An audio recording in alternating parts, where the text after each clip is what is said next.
Dumating na ngayon sa Pilipinas ang pinaka-latest ng Aero. At ito ang kanilang Aero 800. Simula na ng riding season. It's time to enjoy.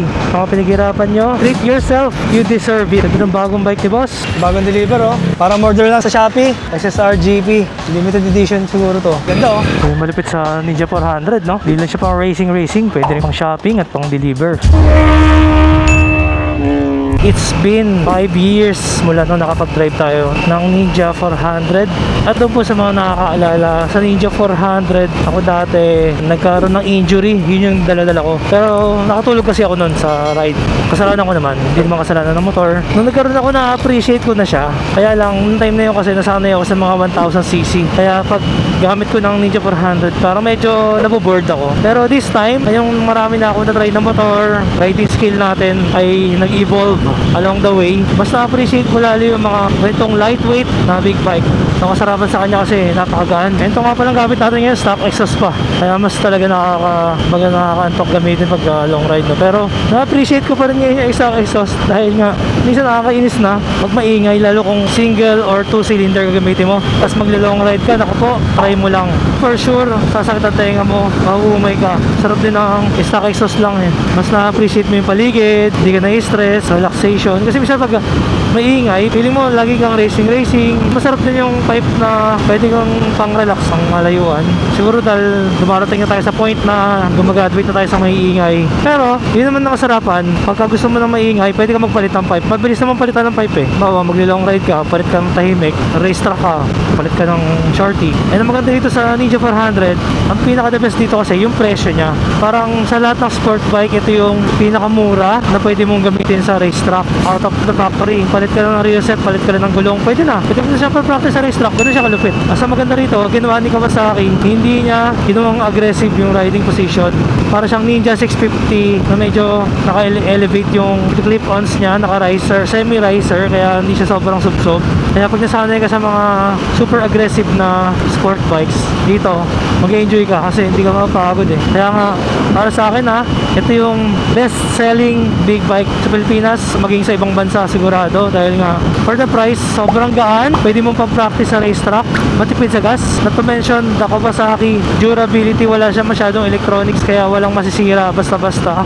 Very basic bike lang, pwede pong pa-practice sa racetrack, pwede mong pang long ride, pwede mong pang daily, kasi matipid din naman sa gas. Pero 2-cylinder siya, kaya pag high RPM, pag highway, meron siyang top end compared sa mga, for example, ang pinaka-practical talaga is Dominar, kasi pinakamura no. Kung presyo mong pagbabasihan ay Dominar, pero kung price, features, performance, dito kay Ninja 400. So maganda naman kasi sa sport, pag long ride pwede mo siyang taguan. So pinataguan nga ganyan. So less fatigue, less fuel consumption kasi less wind drag. Mas performa, mas pogi din.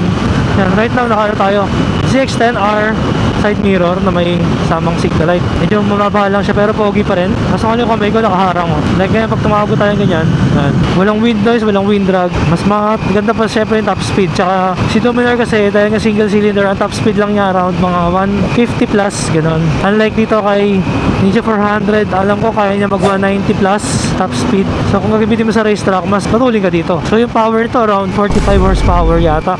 Kadikit ng power ni ZX-25R, pati top speed. For the price no, 200 plus na lang kasi ang bentahan ngayon. Lalo sa Katingin Bikes, ito binibenta lang to 2022 na 5K Odo. Binibenta lang nga ito ng around 230 ganyan. Mas sobrang sulit na. Mas marami ng accessories. Hindi nga lang, ang nakakalungkot lang kasi diniscontinue na nila siya. Ginawa nilang Ninja 500 na mas mahal. Tapos yung power naman, hindi naman sobrang layo ng difference eh. Ganda ng suspension. At saka ito lang yung budget bike na merong category sa mga racing. Pati sa Pilipinas may Pirelli Cup, mga Ninja 400 ang gamit. Kaya talagang marami kang pagagamitan sa kanya. Kaya nga siya naging bestseller kasi pwede pang racing, daily. Marami. Dami niyang gamit. Ang gaan, may power. Hindi siya nakakapagod gamitin.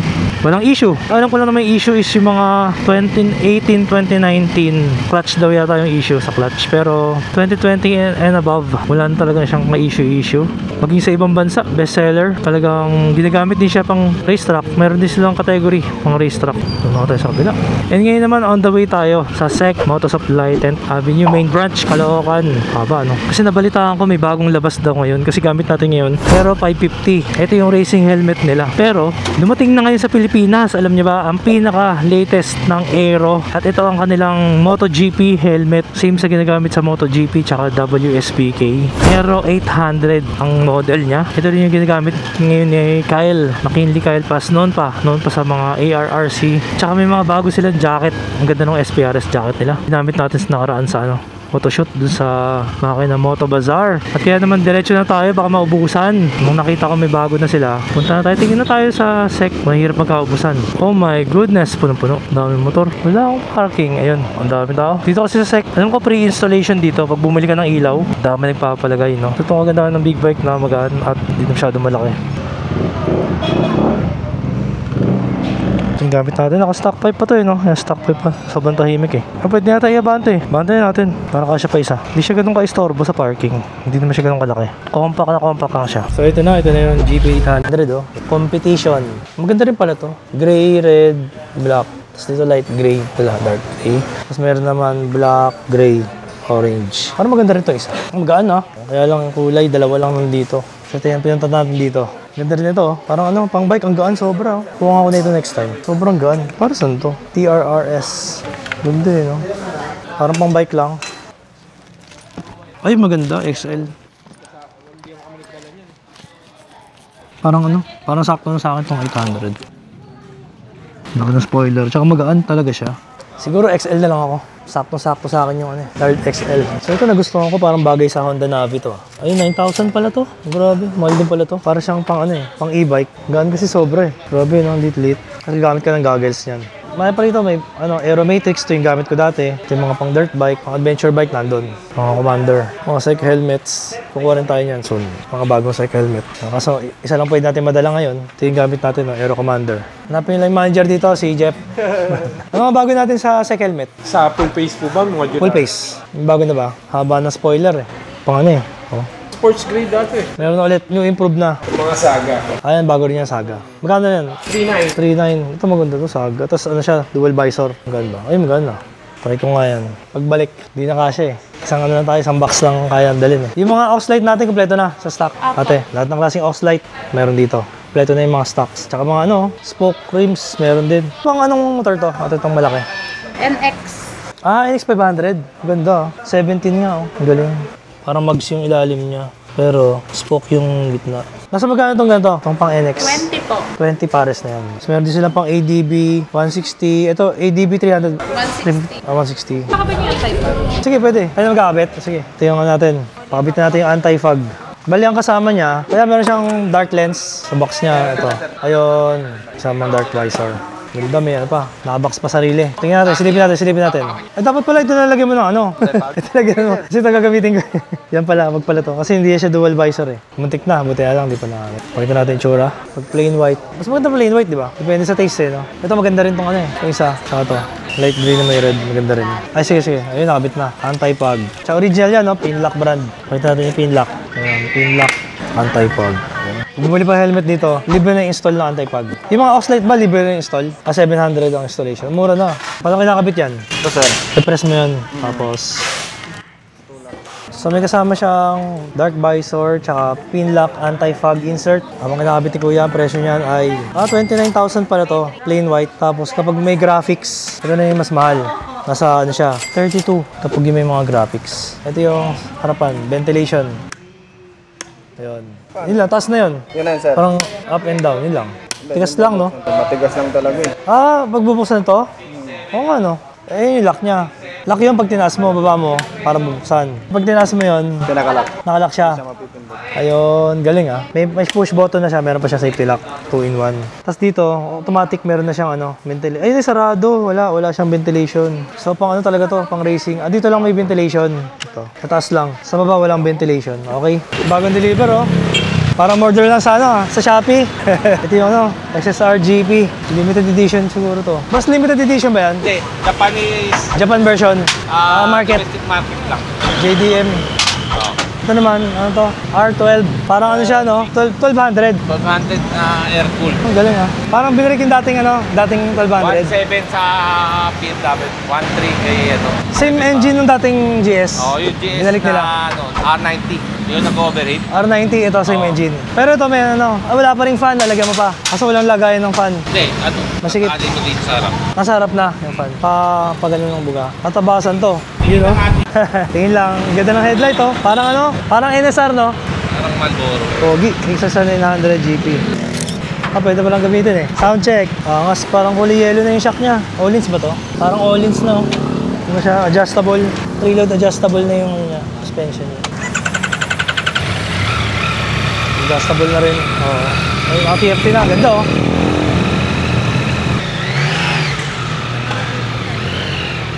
Parang ang taas ng seat height. Naman, baba naman tong ano. R12 GS. Hop, diretso. Ayan. Taas oh. Taas. Taas kuya magpapasok. Ang taas eh. Ang alam ka na rin mo. Tulak lang. Tulak lang pala, tulak. Kasi walang battery. Kaya tutulak lang. Pogi. Sheesh. Takaya ko lang. Abot ko kaya to? Kasi ko abot. Parang di ko abot to eh. Bigat. Taas. Hoy. Sampa lang. Sampa. Pag dalawa. Hindi ko abot ng dalawang pa. Isa sampa lang. Pang ano to? Pang 6-footer. Taas. Ito isa. Ito isa. So, XSR 900.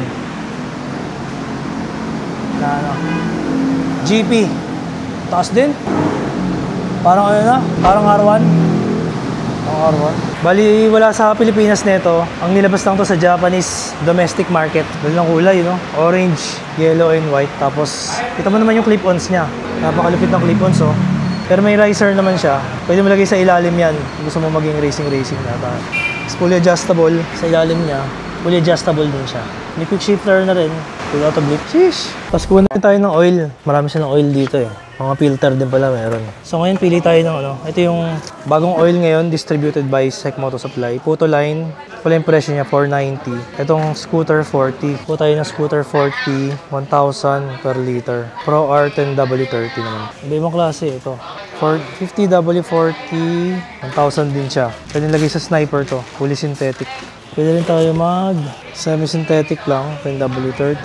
Ito naman, 10W40, 1,000 to. Parang ito yung package na sniper. Ito, 750. Estertech 10W50. Ang mga Ducati naman to. Tapos meron ding 4R. Semi-synthetic siya. W50 Ultimate Racing Oil. So yun na kinuha natin. Itong ano, Photo Line Sport R para sa sniper. Tsaka Scooter 40 para sa Giorno. Kailangan ko sila ma-change oil. 490 tsaka 650. Mas safe daw yung tape. Shoutout na lang sir Ah. sa Duty Honda Dio Nation, tsaka Takbong Pogi, 50cc. Pangalan niyo, sir? 2-stroke. Ang pangalan niyo, sir? Alan, salamat konti po. lang, Sa konti inyo lang. na po yan. Ay, hindi mo lang paglalagyan eh. Sige, okay. Okay na. Ito pa sana, thank you. Ay, mas safe daw kasi pag nakatape. Panoorin ko na lang yan sir. Ah, sige. Ano ba, ito? Safe daw kasi pag nakatape. Ito yung pa lang natin. Ito talaga din natin. Bigyan na sa atin itong tape niya. Kailangan ko na lang. Bigyan na ako ng tape eh. Kailangan daw, may tape. May tape pa natin. Para walang ko na lang. Kahit magpatakbo ko ng 200, binibigay tayo yan, no? Tapos, total. Sa'yo na lang. Pinili nyo. Hindi, binigay lang sa akin ni sir kanina. Sa'yo na lang, pang tali sa mga customer. Kaya, thank you ah. So yun yung sobrang tape, pinadonate na lang natin sa mga customer na nangangailangan. Bait ni, shoutout kay Sir Alan. Ngayon naman, top heavy na siya dahil sa kargado natin. Ay, hindi ako makasampa. Okay. Tapos ko tayo na pambayad sa toll gate. Mag-ready na tayo pambayad sa toll gate. Walang problema umatras eh. Bigat na likod eh. Thank you! Woohoo! Pwede malapit sa Ninja 400, no? Hindi lang siya pang racing. Pwede rin pang shopping at pang deliver. So ngayon, nagmamadali tayo. Abutin tayo ng rush hour. Makakatamad na pag na-traffic pa tayo, di ba? Pero hindi sa totally nagmamadali. Masama yung nagmamadali. Sabihin, ano lang, agad-agad lang tayong uwi. Hindi na tayo papasyal. Ang disadvantage lang kapag naka-stock exhaust ka, hindi ka naririnig ng mga sasakyan pag ikaw ay overtake or sumisingit. Kung gusto mo naman na maingay or simply may tunog na exhaust, pwede ka magpakabit kay Red exhaust, highly recommended, quality at napakamura ng mga exhaust nila. Pero yung craftsmanship nila, pulidong pulido talaga. Kung ikaw ay nasa budget meal side, pero kung marami kang pera, syempre original is the best exhaust. Kung gusto mo ng practical at ilan pa sa ibang bagay yung pera mo, magpagagamitan pa ng ibang bagay, syempre okay pa rin naman mag class A na exhaust. Pero ngayon, alalay lang tayo kasi may dala tayo pamameli pa rin. Yung kita sa shadow, ang laki ng karga natin sa likod eh. Hindi ko alam kung hanggang ilang speed na kaya ng top box natin Mamaya kasi sobrang bilis. Mawala tayo sa balance, no? Ngayon lang ako nagkarga ng ganito kalaking box sa likod ko. Expressway pa. Kailangan takpan natin yung box sa likod eh. Straight body tayo.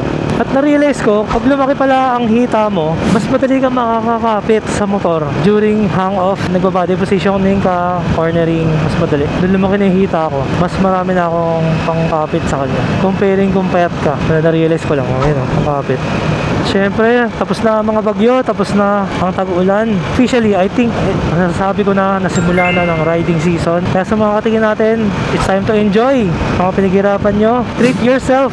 Magabilin mo yung motor na gusto mo, na matagal mo nang pinapangarap. You deserve it. Deserve mo yan na i-treat ang sarili mo. Huwag mong tipirin ang sarili mo kasi napakalaking bagay. Kaya nung makapag-unwind ka, makapag-enjoy, kasi nakakabaliw din yung puro ka trabaho, puro ka grind.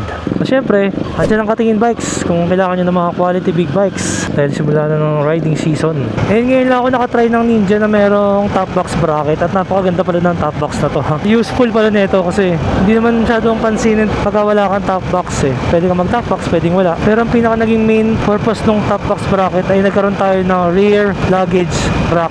So pwede kang magtali ng mga box ng mga pinamili mo. O kaya pag photo camping, magtali ka ng bag na malalaki, maleta. So malaking bagay pala. Ganda no? Kung gusto mo pang araw-araw pang long ride yung motor mo, maglagay ka na itong top box bracket. Malaking bagay. Siyempre excited tayo. May bago tayong helmet GP 800. Yan yung same model na ginagamit sa MotoGP WSBK. Yan yung top of the line helmet ni Aero. Kaya na-excite ako. Meron tayong bagong helmet. Ewan ko lang kung ang kasya yung ano natin. Yung chin mount bracket natin. Sana pumasok. Ito maganda. Wala pang traffic. Tsaka ang ganda ng no? Ganda ng bagong bike ni boss, yung XSR 900 na GP. Tapos yung isa pa, yung BMW na R12 pang off-road. Meron din pala local unit nun. Tsaka mahal din 1.7 pala yun. Pag kukunin mo kay 7 Powers, malaki ang discount, mga nasa 300k yata ang discount eh. So, depende sa'yo kung saan ka kukuha. Pero gusto mo ng mga rare bikes, mga galing Japan, ang wala dito. 3 months daw ang waiting kay 7 Powers. Alam ko sa ano siya sa Makati. Pero nag-enjoy ako rito sa Ninja 400. Napakatipid sa gas, napakagaan, di tayo napagod. Syempre ito, madali lang singit-singit And available nga pala to sa Katingin Bikes. One of the best bike na mabibili mo sa halagang 200 plus. Tapos yung market value niya, na may maintain niya. Hanggang ngayon, marami pa rin naman naghahanap, may gusto at magamit.